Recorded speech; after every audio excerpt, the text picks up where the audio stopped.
Good afternoon.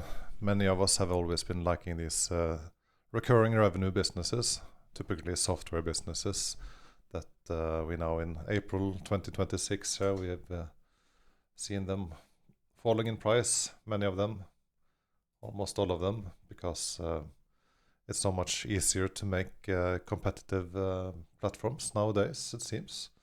So many of you are maybe missing something that doesn't fall suddenly in price, that we have a bit more control over, maybe. Something more simple, perhaps. Imagine being a business owner and you can just own this real estate here, for example, and you look out of the office window and you can see that the funicular is just bringing up passengers, selling tickets, being the best business in town, perhaps, like you see in the picture here, Fløibanen. And you own the real estate. And even though there was a pandemic 1 year or 2 years area, then it came back to all-time highs now last year in the amount of tickets sold. You can also sit in Switzerland and just have a business that is quite the same, just owning the railroad up to the highest, the tourist spot of the mountain, the highest peak that has a railway connection there, I think, and just getting 1 million passengers, and you own the land and the rail and the assets, and you just maintain those and sell tickets and simple business, and it's real assets. And then, yeah. So if that's interesting, I'll share more of these type of businesses with you also now in these times when we are not so interested in all of the software companies, but maybe we want something more tangible, something that where we own the real estate in combination with the business, like you see here, for example.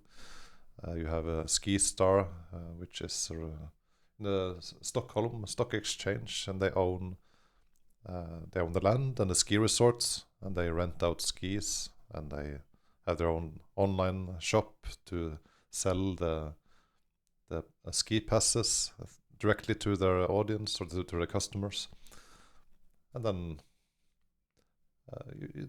there's something in common here, that you have both. It's real estate, yes, but you also have a business, and you have there's no other business that can compete with this, because they own the land, and it doesn't make sense to build another funicular or like a cart or a kind of a train going up and downhill to bring passengers up there, because it's they don't want the other competitors to build on their land, and doesn't make sense. So they will have a durable competitive advantage. We often call it a quality company, or some high return on equity is good, and of course you have it here. But the important thing is not that necessarily that it has to grow and build more and more businesses like this, because that's not so easy. But you are defending yourself against competition when nobody else can build on your land, and you can continue and please the customers, and you have the best experience. For example, you sell an average ticket for $6, and the customers or the tourists, they spend more than 100 times on that just to get to the city. So of course, just paying $6 more or $7 more next year, that doesn't make much difference.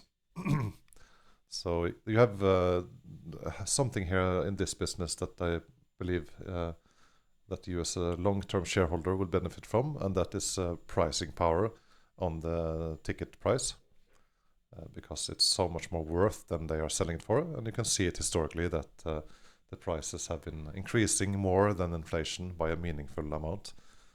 And if you do the simple math, you think that the costs will stay the same, the salaries and the employees will not increase so much more if they are being rational and shareholder oriented, because salaries will maybe continue with inflation, and the machinery and the repair costs will continue close to that. And then when they can have more and more people getting to Bergen here and visit this place, and they also increase the price more than inflation, then you widen the gap.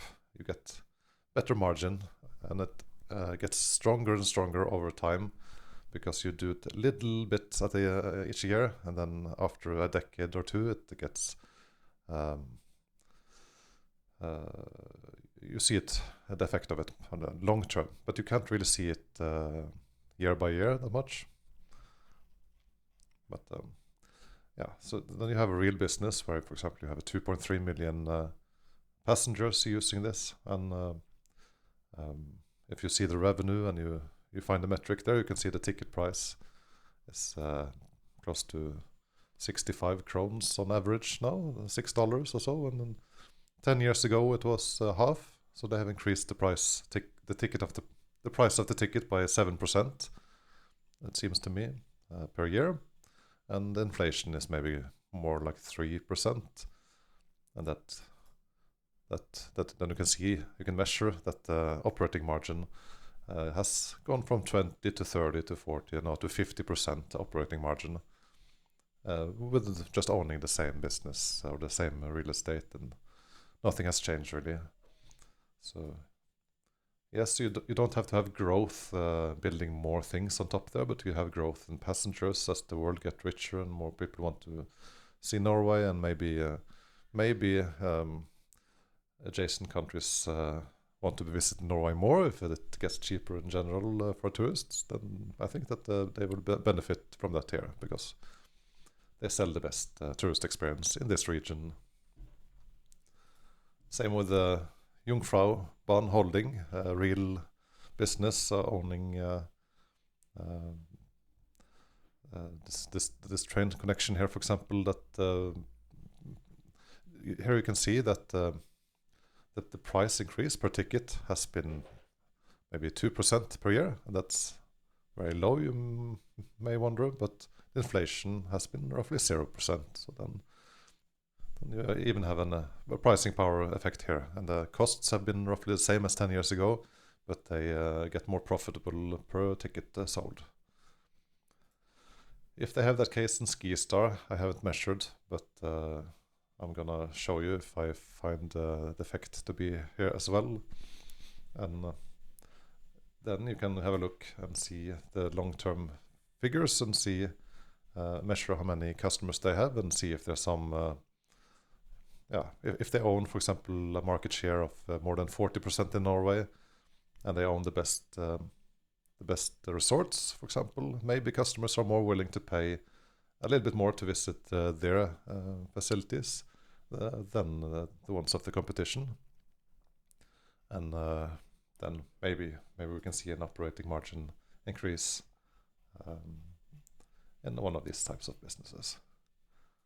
I would check quickly here, and I haven't checked for SkiStar yet, but we can have a look and see. And here we see it has actually not materialized any operating efficiencies yet, but we need to dig a bit deeper and see if there's some potential untapped pricing power, or if they have more costs now than they might need. But SkiStar is interesting. There was cheap shares here when there was very expensive electricity and uncertainty about electricity cost in Norway for a while. But then it's back to normal more here, you see. So that gives us more opportunities, that even in these stable real assets, you can have wide price fluctuations. So here you see, for example, the last 5 years. So is that interesting? And looking, focusing on more real assets, I can list quite a few. Feel free to join the community when we eventually share a link to that below. And we look at that on a regular basis together and notify each other when the great businesses and assets and the shares of those are just being sold way too cheaply, because it will happen again, even in stable ones, like here, for example. And then we are so afraid that now we are wrong, and the share price has dropped, for example, from 170 to 110. But in reality, it's not all the shareholders that are selling and buying shares here. It's maybe just a small amount, and it's just some silliness in that. Some emotions of fear or lack of information or other alternatives for the investors that make them sell, but we can have a variant perception if we want to be long-term shareholders instead of having to report good returns in our portfolio the next quarter, for example. So that's a bit of the philosophy we bring here. So please join and see if you like this kind of approach.